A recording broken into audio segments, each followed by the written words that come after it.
Disclaimer: J.K. Rowling is exothomic. She creates more magic than she consumes. Day 6. Tell me where you've been! Tell me! Crucio! Hermione, wake up! Smack! Thud. Ah!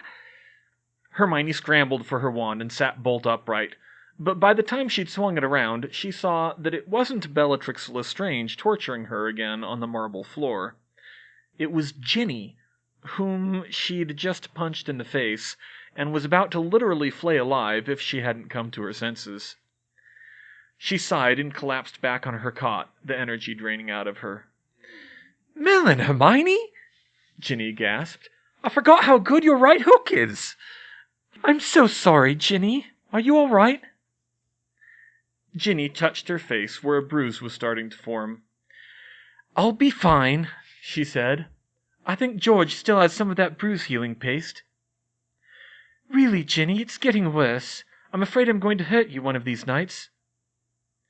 I'll just have to be more careful about waking you up then, she insisted. I can handle it. We all have nightmares, you know. There's no shame in it. You should try to get some more sleep. Hermione looked around and saw the sky beginning to grow light in the east. I don't think I can, she said. And it's almost morning now anyway. I want to get back to work. Ginny shrugged. Suit yourself. Hermione didn't respond. She sat up again and rubbed her temples, trying to clear her head. Strange that the nightmares didn't start in earnest until the physical pain went away. Physically, she was getting better, but mentally, she had a sinking feeling that she'd be struggling with this for a very long time. She pushed the thoughts away and grabbed her arithmancy notes. She still had a lot to do. How to remove a Horcrux, she said to herself. That was the fundamental question. Never mind that the Horcrux ritual that had latched a piece of you-know-whose soul onto Harry hadn't been completed. Ritual magic was steeped in the intent of the caster, and the intent to murder had certainly been there. She worked at it for a while that morning with no clear progress. It was clear enough that the solution to remove the soul from Harry would have to be a ritual. If it took a ritual to achieve, it almost certainly took a ritual to undo. You could maybe do it with overwhelming power, but the side effects would be exponentially worse. In fact, she had worked out a lot of material over the past year and a half, even the rough outline of a ritual, but there were still a lot of blanks to fill in. She was uniquely positioned to do it, though. Unlike most magic, which broke the usual rules all over the place, ritual magic had at its core a principle that was much more familiar to Hermione's scientific mind: equivalent exchange. Like the conservation laws of Muggle physics, if you wanted to get a powerful magical effect out of a ritual, you had to pay something of equal value into it. The Horcrux ritual sacrificed a life to gain a life. A life to gain a life, for example, albeit a life of a very different character. Another plus was that rituals were often reversible. This might surprise those who are not well versed in the subject, but again, with conservation laws, that was perfectly reasonable. In fact, there was a ritual to reverse the Horcrux creation itself recorded in Secrets of the Darkest Art. The secret sauce was remorse.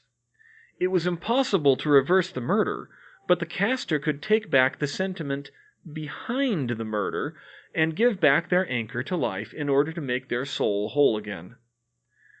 Unfortunately, this reversal ritual could only be performed by the original caster, for obvious reasons, and it wouldn't actually leave Harry alive anyway.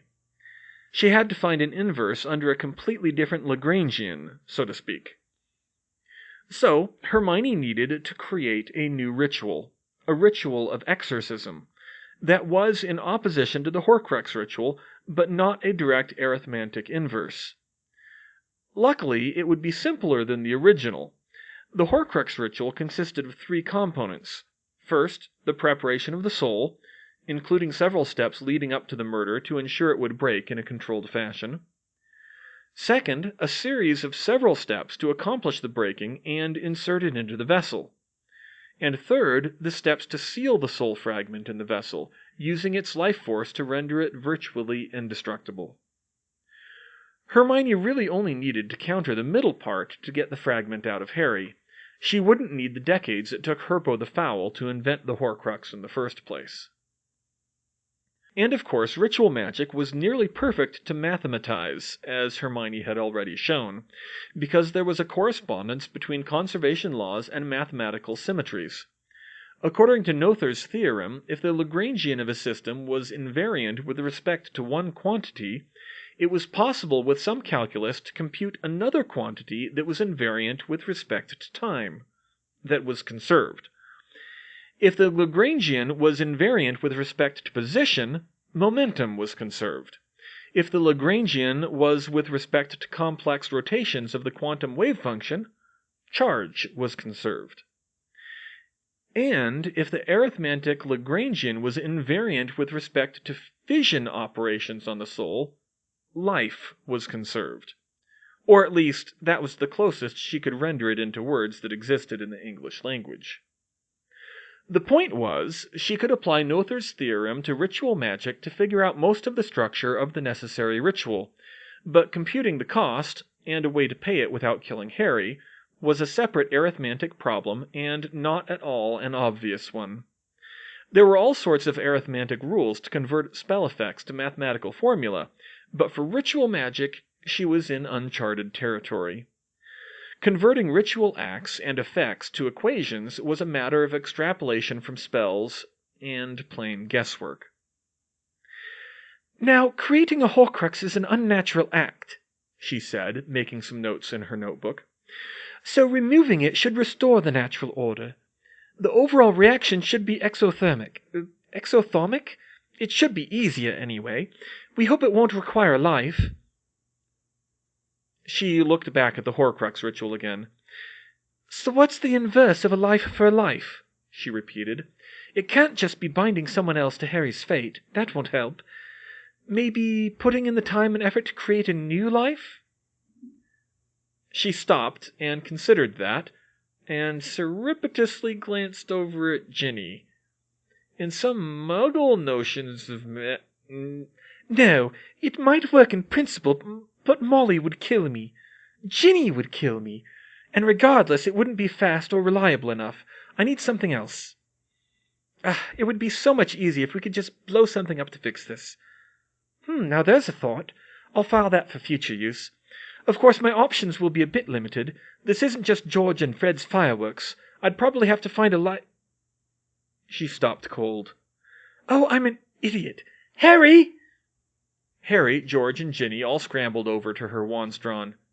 Hermione, what's wrong? Ginny said. Sorry, she said. It's not an emergency. I just realized this isn't as good a hiding spot as I thought. Why not? Harry said, his voice tight. I was so busy thinking about Landfair whatever, I forgot that Bangor University is about 2 miles up the road. Harry narrowed his eyes quizzically, but the others gave her a blank look. Is that bad? Asked George. Thousands of Muggle University students squeezed into a town smaller than the university itself, with a little forested area around? Hermione answered. We're probably okay for now, but as the weather gets warmer there are going to be campers here, or biology classes, or just Muggles wandering off on a lark. Sorry, now I'm the one freaking out about our hiding spot. No, it's good you thought of it sooner rather than later, Hermione, Harry assured her.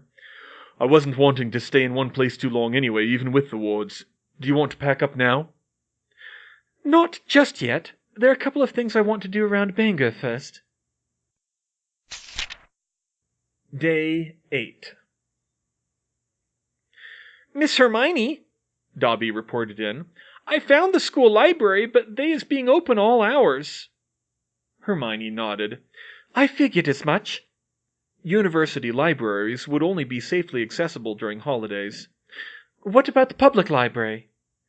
I found that too, Miss Hermione. It is being open 9:30 to 6:30. Good enough, she said. It won't be as technical, but it'll have to do.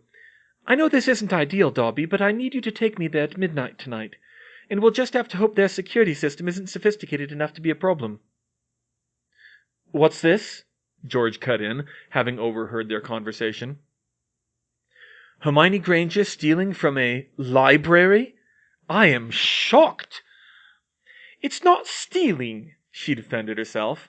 "I'll return the books when we leave the area. That's what a library is for, after all. I'm just doing it without a card, that's all." Day 11. "You know," said Ginny as she lounged on her cot, "stealing a Bible has got to be bad karma." Hermione glanced up at the redhead, who shot her a cheeky grin. "You're mixing religions," she replied. Ginny grinned wider. "Still, it's bad form, isn't it?" She rolled her eyes. "I didn't steal the Bible, Ginny. It's a Gideon's Bible. They give them away for free." She was just lucky that the library had a stack of them. She knew she wanted a new copy to keep. Not for the first time, she questioned the wisdom of carrying all of her non-incriminating books with her that fateful night. "Oh, that's nice," Ginny said. She was silent for a minute, then added, "Anything useful in there?" "For your moral edification, plenty." Hermione gave her a cheeky grin back. She flipped a few pages and cleared her throat dramatically. "If your soul abhors my word, so that you will not do all my commandments, but break my covenant, then I will do this to you. I will visit you with panic, with wasting disease and fever that consume the eyes and make the heart ache. And you shall sow your seed in vain, for your enemies shall eat it. I will—" "No, no, no, no," Ginny said, waving her off and trying to sound put upon, but failing to resist laughing. "Look, I like Sunday school as much as the next girl, but I mean anything practically useful. I mean, you're the one who decided to make manna." Hermione giggled and turned back to the passage she was looking at. "Well, there is this," she said. "And Aaron shall cast lots upon the 2 goats, one lot for the Lord, and the other lot for the scapegoat. And Aaron shall bring the goat upon which the Lord's lot fell, and offer him for a sin offering. But the goat on which the lot fell to be the scapegoat shall be presented alive before the Lord, to make an atonement with him, and to let him go for a scapegoat into the wilderness." Ginny sat up, suddenly very attentive. "Do you think that would work?" she said. "That's what I'm trying to figure out." "Where would we even find a goat?" she mused. "Would we have to steal one?" "No, no stealing," Hermione said firmly. "This is a light ritual. That means the goat would have to be lawfully purchased and killed humanely. If you stole it, it would be a dark ritual. But I'm trying to figure out if it would work for what Harry needs. The connection isn't obvious." "Well, an animal sacrifice is a good step down from a human sacrifice," she suggested. "Yes, but it's not so simple to fill in the arithmetic terms, and this... We could scapegoat the Horcrux by transferring it to the goat, but the goat is meant to be left alive, which defeats the purpose. There are a few other options in here. No, this isn't going to work. I don't want to go down the road of invoking a priestly sacrifice ritual from another faith. Ugh, maybe we should just try to find an exorcist." Ginny gasped in horror. "An exorcist? You mean the witch hunters who used to torture kids for doing magic?" Hermione looked up at Ginny with wide eyes. When she put the pieces together, she was taken aback. Of course accidental magic could look like demonic possession to people who thought that's what epilepsy was, especially in the days when obscurials were recorded. "No, of course not," she said. "I mean, yes, it's technically the same office, but it's completely different now. Anyway, it doesn't matter. This is a piece of a human soul, not a demon. It's not going to be repelled by crucifixes and holy water." "Oh, right. But the animal sacrifice?" "I don't know. Something doesn't sit right about that. Like it's too simple. I'll keep trying, though." "All right," Ginny yawned.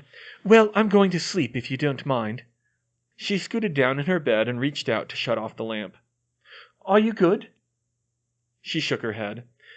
"I can put up a curtain or something for you, but I'm going to work a while longer." Ginny paused and propped herself up on her elbow. Hermione, I know I get on your arse a lot about Harry, but you do need to sleep. I want to finish this part first. That's what you said last night when you stayed up another 2 hours. It was harder than I thought, she defended herself. I don't want to lose my place here. Besides, the late nights are when it finally gets quiet enough that I can really focus with the diadem on. Her friend sighed.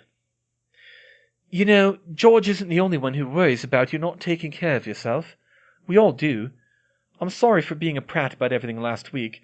I can see how things are eating at you. If you need a quieter place to work during the day... It's not just you. It's the daylight, the activity, my own state of mind. Everything contributes to it. Ginny fell silent. Hermione was well aware this wasn't healthy, but with the stress she was under, dealing with that was far down her priority list. As soon as she figured out the ritual, she kept telling herself, she could rest properly. It didn't help that she always felt like she was wasting her days. Some days it got to be mid-afternoon and all she wanted to do was go back to bed. Or, late at night, she'd finally get on a roll and wanted to try to catch up, and she didn't want to give until she was writing gibberish for the last few lines on the page, and sleep took her by force. It was hard. Part of her wanted to tell Ginny all of that, or George or Harry, but the rest of her didn't feel like she had the time to spare to deal with them worrying about her, so she brushed it off. Go to sleep, Gin, she said. I'll put up a curtain for your side. Ginny frowned, but she reluctantly turned over and settled into her cot. Okay, Hermione, just know that we're here for you. Hermione grunted and magicked up a curtain between them. She woke the next morning with the lantern still on and her notes sprawled on her chest. She jerked away from her ongoing nightmares and panted for breath. It was the hospital this time, but also with Bellatrix. She pushed it from her mind. It was just beginning to be daylight, and she estimated she'd slept for only 5 or 6 hours. That tended to happen when she left the light on, which was fine by her, because she could get an hour or 2 of work in before the chores of the day caught up with her. But, being the second night in a row of that, it did, after fighting it for quite a while, have her reaching for her nutrition book to look up the molecular structure and dosage for caffeine. Day 18.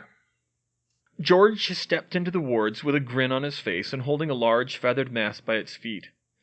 Evening, girls, and Harry, he said. We'll eat well tonight. I nailed the duck down on the water. Oh, roast duck, Ginny said excitedly. We don't get that very often, even at home. It'll be a nice change from rabbit stew and fish fry. I thought you'd like it, George said, as he set the duck down in the middle of the camp. Hermione, what do you think? Good catch, huh? Sure, she kissed him on the cheek. You are getting good at hunting, so you decided you're done with rabbit season? George looked at her strangely. You mean rabbit season? That's what I said, rabbit season. You seem to think it's duck season now. Harry started cracking up. I don't get it, George said. It's a Muggle joke, Harry told him. Do you know about cartoons? They're sort of like comic strips, Hermione said. She knew the wizarding world had a few of those. George and Ginny both still looked confused, so Hermione and Harry tried to explain Looney Tunes to them, while Ginny and Dobby prepared the duck. Ginny was still the best of them at cooking, despite trying to teach the rest of them. Hermione could handle cooking on a stove, but she hadn't ever raised chickens like the Weasleys did, and she wasn't much use starting from the whole bird. Neither was Dobby, for that matter. A couple hours later, though, and the smell of spit-roasted duck permeated the campsite. It smelt good, but Hermione, fighting to focus on her work, with Ravenclaw's diadem making everything else vie for her attention, barely noticed. You want some, Hermione? She looked up from her calculations. George was holding out a plate with slices of duck and mushrooms and tubers on the side to her. Maybe, she muttered. She usually just nibbled on a block of manna as she worked. It was more convenient that way. The next thing she knew, a hand gripped her own, stopping her pen. She tried to brush it away, irritated, but then she felt another hand on her shoulder. It quickly moved up to her head and touched the diadem. She looked up. It was a signal she and George had worked out if he was going to take the diadem away from her so she wouldn't be startled by it. It had other pitfalls, though. She testily grabbed his hand to stop him. "Come on, Hermione, it's time for a break," he said. "I'm working," she snapped. "You've been working all day. You need to rest." George pulled the diadem off her head. She hissed at the jolt when its influence went away and slumped where she sat. It would take her a minute to clear her head again. "Come on, Hermione," George repeated. "It's Valentine's Day, and we've got a romantic dinner of roast duck by firelight." Her head snapped up at once. "Valentine's Day?" She had to think for a moment. "I suppose it is. You've been keeping track." "Yeah? What's wrong with that?" "George, I've barely been keeping track." "That's probably not a good sign," he said. "I wasn't really paying much attention either," Harry admitted. "Sure, but for Hermione to lose track," Ginny said as she took her own plate and cuddled up to Harry. Hermione rolled her eyes. "She's right, you know," George told her. "If you start losing time, you're getting too lost in your work." Hermione mumbled noncommittally, but she scooted closer to him. George moved closer too, so they were leaning against each other. "Here, you should enjoy your Valentine's dinner." Hermione sighed and took the plate. The duck wasn't bad. Bland, yes, but despite their limited means, Ginny had prepared it well. Nonetheless, Hermione waved her wand and assembled a bit of salt from the soil to add to it. For living off the land in the winter, it was a pleasant dinner. Ginny and Harry seemed to think so too. She felt bad for Dobby tonight. He hadn't seen Sonia in months. He did seem to enjoy the dinner, though. "So you really think this is a nice date, George?" she asked as the dinner was winding down. "We're barely doing anything different from every other night." "Hey, we're camping in the woods in tents made of bed sheets and on the run from Death Eaters. I'll take what I can get," he said. "We could do more, you know. We don't have to sit on the ground. We could transfigure a sofa to cuddle up for a while." "I'd rather just get back to work," Hermione muttered to herself. Then she realized how that sounded and looked up at George's dismayed face. "I'm sorry, George. We can still cuddle while I... Oh, bloody hell, that's not any better, is it?" She sighed in exasperation.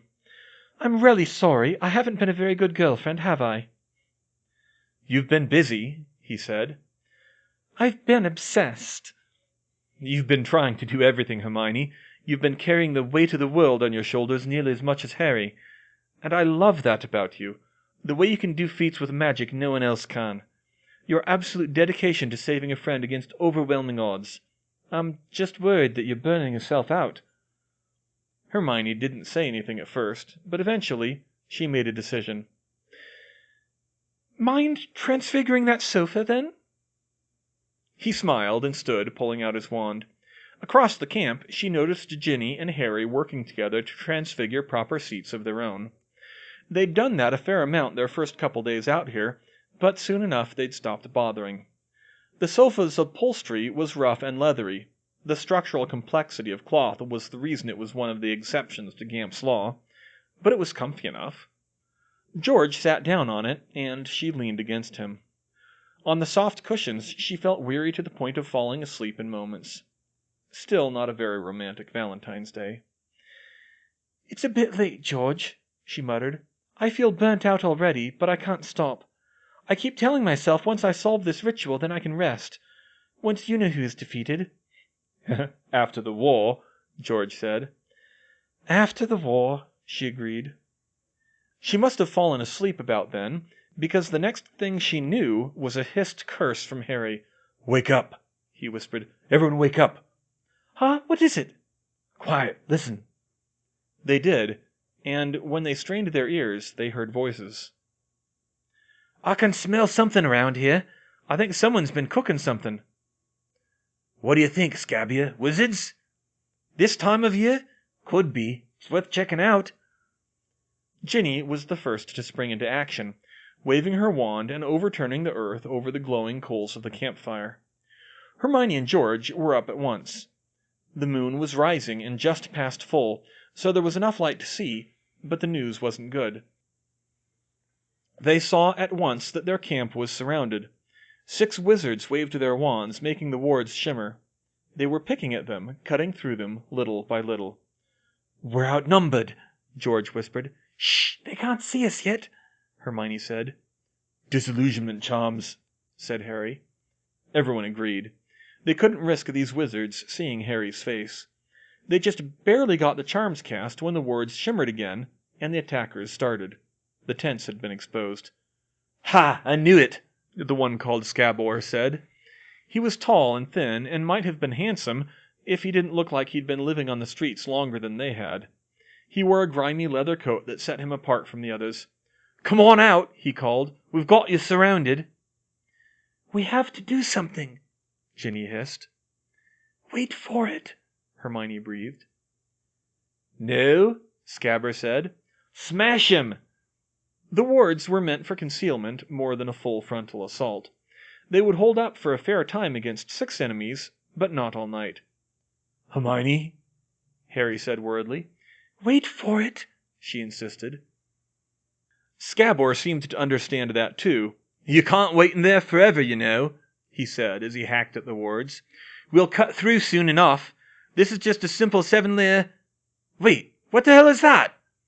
The wards glowed an angry red as the 8th layer kicked in, and suddenly all 6 attackers were knocked off their feet. "Now!" The 4 of them sent a flurry of curses out through the wards, Hermione letting loose from both wands. Squirrel scrambled to his feet and ran. "Crap, we gotta fall back!" he called. "Something not right about those wards. Go back for backup." The rest of his gang ran after him, vanishing into the forest. They kept casting curses after them until they heard pops of disapparation in the distance. "Quapla!" exclaimed Hermione. "What?" Harry said. She shrugged. "It's the only word of Klingon I know how to pronounce." "Right, we have to go. They'll be back with reinforcements fast," he said. "I know. Dobby, take the books to the library. Just drop them anywhere, it doesn't matter. Pack up fast." Dobby was gone and back in half a minute. Half a minute more, and they had the tents and all of their loose articles rolled up and ready to go, and George unmade the outhouse. Hermione summoned the wardstones that had saved them and dropped them in her satchel. They stood in their empty campsite, ready to go. They landed on a deserted moor. It was cold, but dry, and flat for a long way around. There was a little cover here, but in the moonlight they could find a hidden spot by morning. Hermione had considered where to go next, and thought back to the Bronte sisters. That was a nice non-magical reference.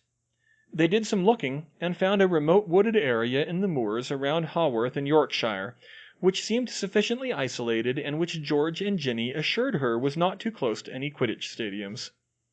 It would do for now. "How did they even find us?" Harry said. "Could they detect us doing magic even without the trace?" George shook his head. "There's no general magic detection. Otherwise they could just find anyone who did illegal spells." "But there are ways to detect magic," Hermione pointed out. "It's easy enough on smaller areas." "Well, sure, but they can't monitor the whole country at once." "True. George, could they actively monitor a significant area? How long would it take them to search county by county, or district by district?" George looked out at the moor and thought. "Bill would have been the person to ask that," he said sadly. "Even if it's possible, I doubt it'll be quick, and they'd have to get lucky and find someone doing magic while they were looking." "Do you think that's how they found us?" Ginny asked. Hermione thought for a minute. "Probably not," she conceded. "More likely they found out looking around major towns. They think we still need to go to the store, right?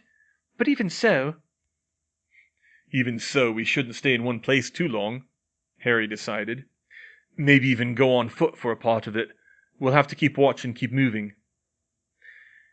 "At least we know the wards work," she said. "Yeah, come on, let's find some cover." Day 25. The following week was uneventful. Hermione made little progress on the ritual. The most notable thing was that Harry decided they should move weekly to throw off any attackers like they'd seen before. Luckily, Hermione had copied some maps from the library in Bangor. Before they left, though, she wanted to do a couple tests of other projects that weren't discreet enough to do the rest of the time. This is the main one, she said as she set a small, off-white lump of material on the ground and stepped well back. Cover your ears, she said. She aimed her wand. Asidious! Boom! Success! George, Harry, and Ginny were reeling from the small explosion. Bloody hell, Hermione, what was that? Harry said. C4. What? Well, it's not exactly C4, she admitted, but it's a plastic explosive with the same active ingredient. I took some shortcuts on the binder, but the stability should be about the same. It had been surprisingly easy to make the stuff, she thought. The actual procedure wasn't in the book on explosives she'd found in the library, for obvious reasons, but the chemical structure was. She needed the alchemical products of nitric acid and ammonia, but from there she needed only a small amount of plant matter to assemble the molecule. Harry shook his head. Isn't that stuff dangerous, though? Not really, Hermione said. It's very stable. You can light it on fire and it won't explode. I wouldn't want to breathe the fumes, but it won't explode. You need a special primer, or my spell. I stretched Extonio to the extreme and made a couple of tweaks. You know, we're not exactly helping our image as IRA terrorists here. Harry stopped her. Worry about that when you know who's dead. Yeah, George agreed. Besides, George wiped a fake tear, Hermione is making her own explosives. You're finally joining in Fred and my footsteps. I'm so proud. She chose not to mention how she'd been playing with thermite for a while. Harry folded his arms. Okay, I guess that could be useful. But if you can set it off with a spell, what if the Death Eaters manage to set it off when we don't want them to? I thought of that too, she said. I didn't want to take that chance. She set up another block of her makeshift C4 and tried her stabilizing spell on it. Statheropoi! When she attempted Asidious, nothing happened, just as she'd hoped. Day 28. Harry, I need to talk to you, Hermione said.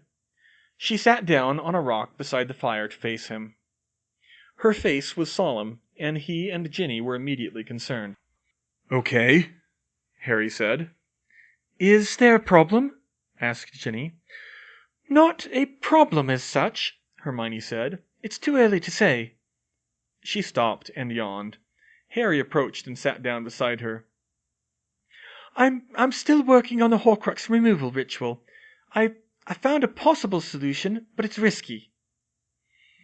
I think we're at the point of trying risky, Harry said. Hermione shrugged. She didn't meet their eyes, mostly because she was tired and trying to focus on her equations. I don't know if you'll like it, she said.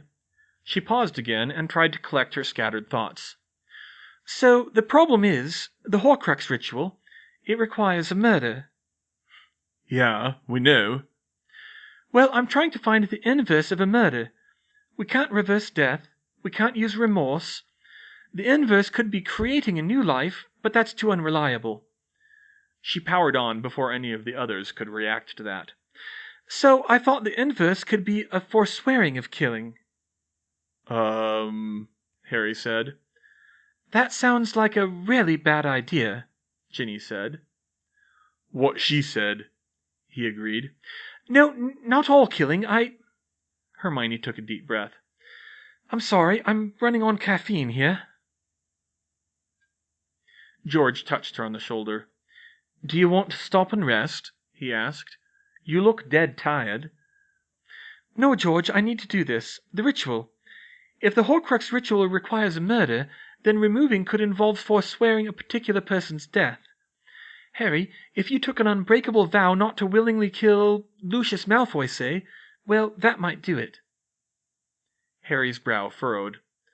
That's not as bad as I thought, but it still doesn't sound very safe, he said. Yeah, what if he gets in a fight with Lucius and has to defend himself? Ginny pointed out. I know, that's why I said it's risky, Hermione said. What happened to your scapegoat idea? Hermione shrugged again. She was stuck there. She felt like she was missing some critical connection to link an animal sacrifice with the manipulation of human souls.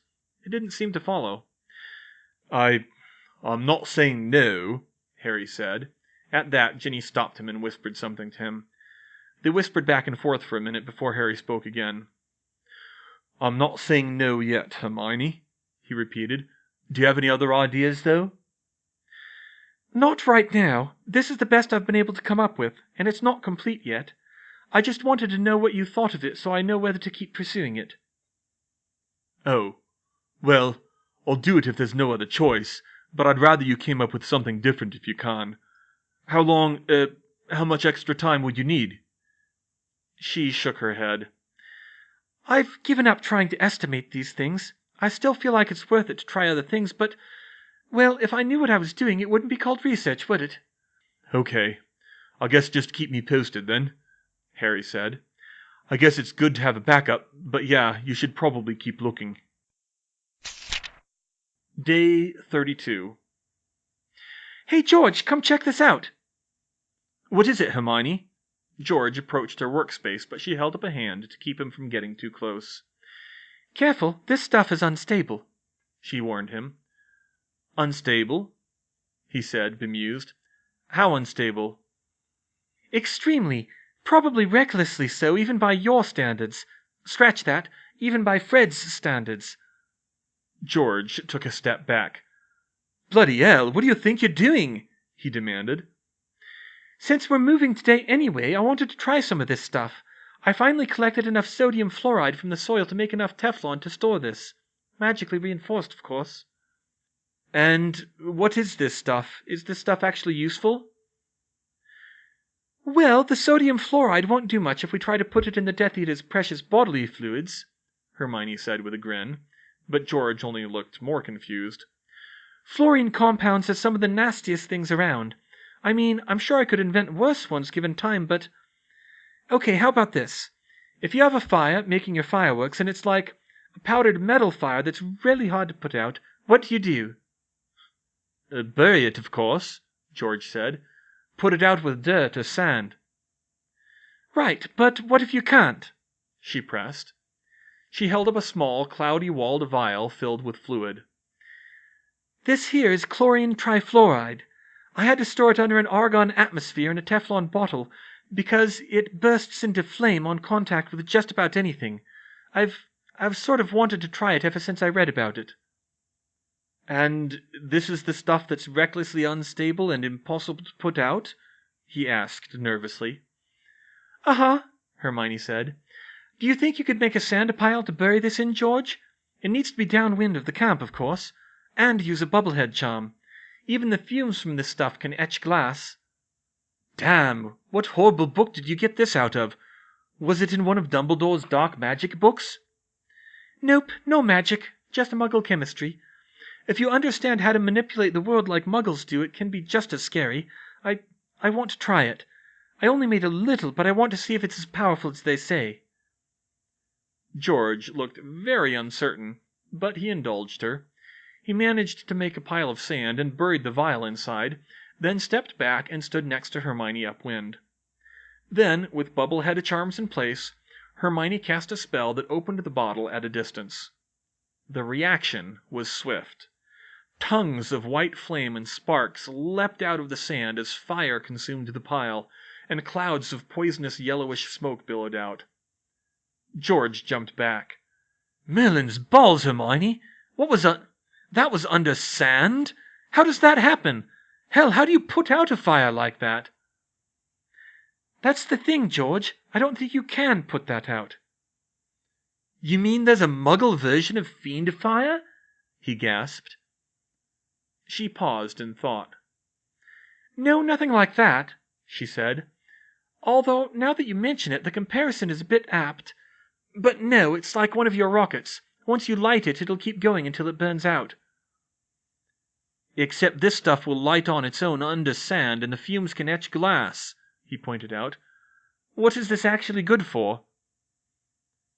You never know when it might come in handy, she suggested.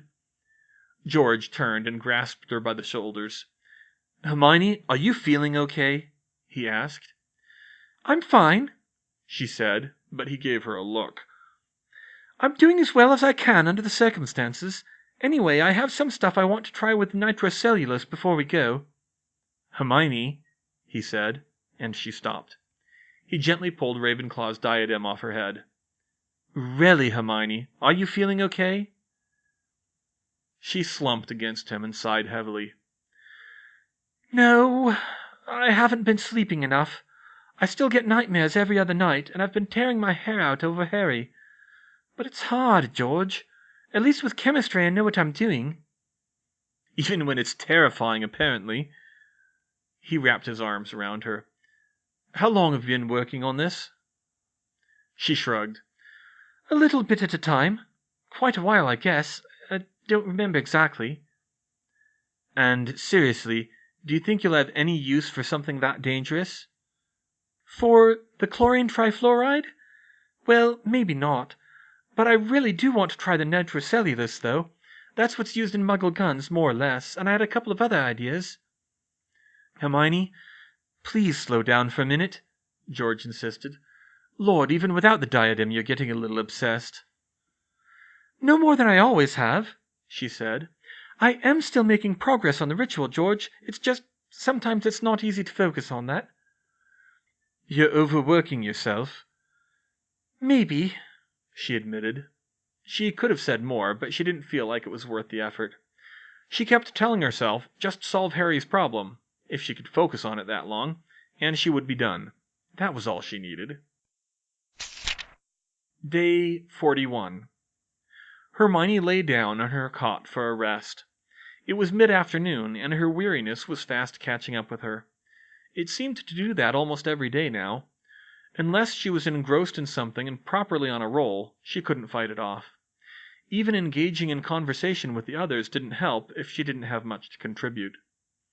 Half trying to focus, and half trying to decide whether it was worth taking the time for a nap, she drifted in and out of consciousness.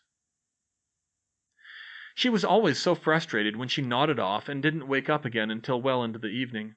It felt like she was wasting too much of the day, and none of the others would ever wake her up. She could understand why, but it still annoyed her. It didn't help that her entire sleep schedule was coming unstuck from the motion of the sun, either. She'd tried setting an alarm charm to wake her up sometimes, but she always seemed to forget, or she'd turn it off and promptly pass out again. Or once, she'd managed to wake up, but she'd feel dazed and half asleep for nearly an hour afterwards, sitting in a stupor, unable to think straight, use the diadem, or even carry on a coherent conversation. George had been so worried that he'd almost demanded she see a healer if they could find one, and he told her not to do that again, even though she insisted it was just sleep inertia. That evening, though, she was awake enough to work again. Not that she was getting anywhere. She felt like she was still missing something big every time she ran into another dead end. Today, after spinning her wheels for a while, she tossed her notes aside to reconsider the problem from the beginning. Not for the first time, although she'd probably get more insight if she tried it a bit more often. In the original Horcrux ritual, you take a life to get a life, she repeated her mantra. That was the first principle of the project from the beginning. Decrease the life in one term of the equation to increase it in another so that it's conserved. She paused and pondered for a minute. Directly reversing the ritual is something only the caster can do, taking back the sentiment and the corruption that led to the murder. Another important factor, though barely connected to the first. Nothing was coming to her. She could barely hold the thoughts in her mind. With a sigh, she tried again. In the original Horcrux ritual, you take a life to get a life. Take a life to get a life. Life is conserved. She sighed again and rubbed her head. She felt like she was close, but she just couldn't see it. In the original Horcrux ritual, you take a life to get a life. So life is conserved, but we want to take the extra life that's plaguing Harry. We can't just add a life to pay the cost. Okay, what about the reversal ritual? In that one, the caster sacrifices their extra life, something of value to them, to get back, no, not a life. They still don't have any more life than when they started, or do they? Hermione stopped and started scribbling figures. She tried to write the equation 3 times without success before she realized she was thinking about it wrong. No, they have more soul, not more life. They gain wholeness, purity, if you can call it that.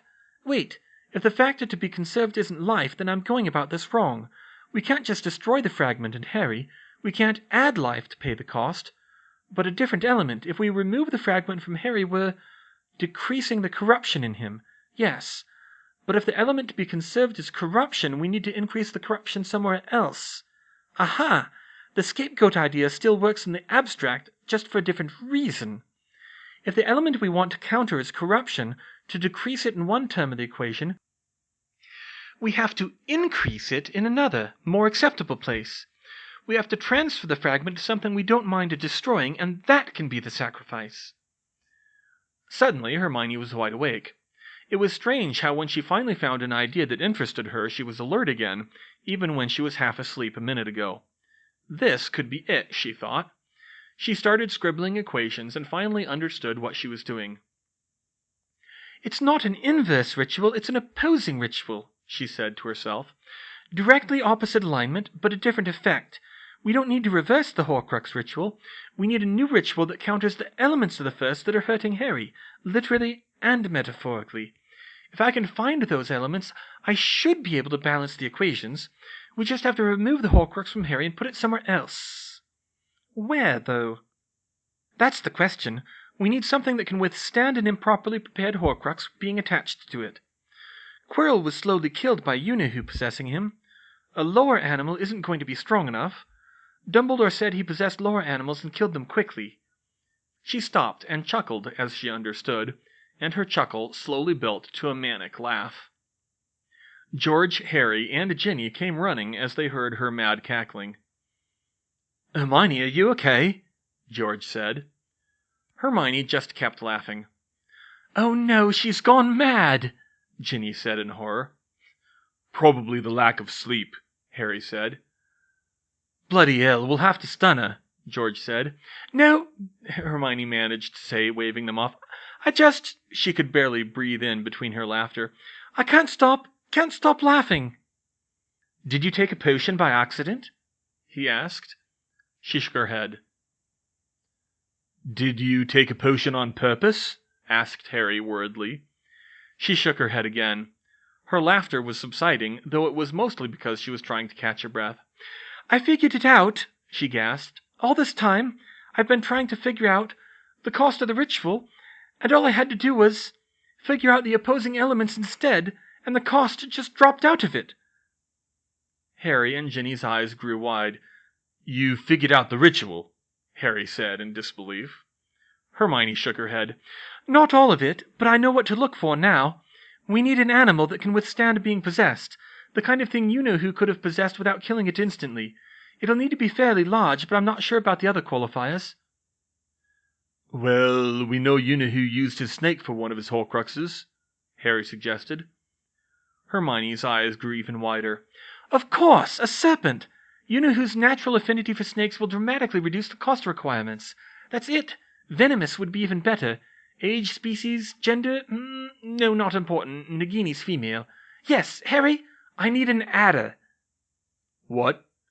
"An adult European adder. They're the only native venomous snake in Britain. It'll fill the slot in the ritual." "And you want me to find one?" "Well, you're the parcel mouth, aren't you?" "In winter, though?" "It's nearly spring, Harry. Come on. With this, I can finally finish the ritual." Okay, I'll find an adder," he said, then muttered under his breath, "somehow." Ginny just grinned at Hermione. "I knew you could do it, Hermione," she said. Hermione frowned a little. "Don't thank me yet, Ginny. I've still got about 3 other bits of the ritual to fill in, and I have a feeling it isn't going to be that easy." Day 42. "Harry, come look at this." Harry sat beside Hermione, who was sitting on a rock, reading her Bible. "Okay, what am I looking at?" he asked. She held out the Bible and pointed to Job chapter 3. "Let the day perish on which I was born, and the night that said, A man is conceived. Let that day be darkness, may God above not seek it, nor light shine upon it. Let gloom and deep darkness claim it. Let clouds dwell upon it. Let the blackness of the day terrify it. That night let thick darkness seize it. Let it not rejoice among the days of the year. Let it not come into the number of the months. Behold, let that night be barren. Let no joyful cry enter it. Let those curse it who curse the day, who are ready to rouse up Leviathan. Let the stars of its dawn be dark. Let it hope for light, but have none, nor see the eyelids of the morning. Because it did not shut the doors of my mother's womb, nor hide trouble from my eyes. Okay, so? Harry, that's a curse, she said excitedly. Yeah, it looks pretty cursed-like. No, Harry, I mean that's the framework of a ritual curse. Wait, you mean magic? I think so. Job is one of the oldest parts of the Bible, after all. It's possible it may have preserved some fragments of real magic in it. Harry stared at her in confusion. But doesn't the Bible forbid magic? He said. The Dursleys always said I was going to hell for my freakishness and stuff. Hermione scowled. How awful could Harry's relatives get? But she pressed on. If you want to be technical, the Bible only clearly forbids divination and necromancy. Plenty of wizards say that. Besides, you know plenty of them go to church. I'm telling you, this is a ritual, or at least it's something I can build a ritual out of. He paled a little. But this? Hermione, you don't need this for the Horcrux ritual, do you? What? She said, her train of thought derailed. No, this has nothing to do with that. I just thought in a pinch, it could be a trump card we could play on you-know-who, something to overcome his huge power advantage. Harry stared at her, wide-eyed. The power the Dark Lord knows not, he said. She remembered the prophecy. It could fit, she admitted. I'm still not sure yet. Right. Well, I think it might be worth pursuing, then, he said. But I don't want to push you too hard, you know. But do you think you could focus on one ritual at a time?